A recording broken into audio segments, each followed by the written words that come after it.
Ça fait 20 ans que le Charan existe. Depuis 2010, on en est à la 3e génération. Et pour les 5 ans, Volkswagen lui offre un restylage. Alors question restylage, Volkswagen a vraiment fait très léger, puisque hormis le dessin des feux arrière, même pas la forme, juste le dessin, le Charan 2015 est exactement le même que le Charan 2010. Alors en fait, le restylage vaut surtout puisqu'on gagne des motorisations normes Euro 6, donc un essence plus puissant et des diesels plus puissants, notamment un TDI qui passe de 140 à 150 chevaux, c'est le modèle que nous avons essayé. Et en termes d'équipement aussi, le Charan s'enrichit, puisque dès la version d'entrée de gamme Trendline, on gagne les 7 places de série et le GPS, ainsi que le Bluetooth.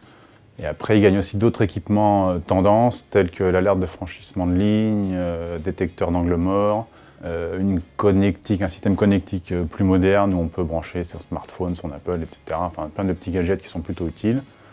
Mais pour le reste, ça reste exactement le Charan de 2010.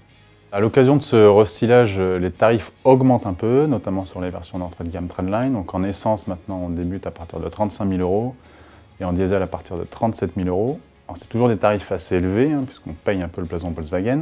Si vraiment vous craquez pour ce type de véhicule, qui reste quand même vraiment un bon véhicule familial, puisque les portes coulissantes facilitent l'accès aux places arrière, mais si vraiment vous voulez craquer pour ce véhicule-là, ce design-là, pourquoi pas, vaut mieux attendre le Seat Alhambra, qui est son cousin, qui va logiquement être restylé dans la foulée et qui devrait s'afficher environ 3 000 € moins cher, sachant que chez Seat, c'est plus facilement négociable que chez Volkswagen.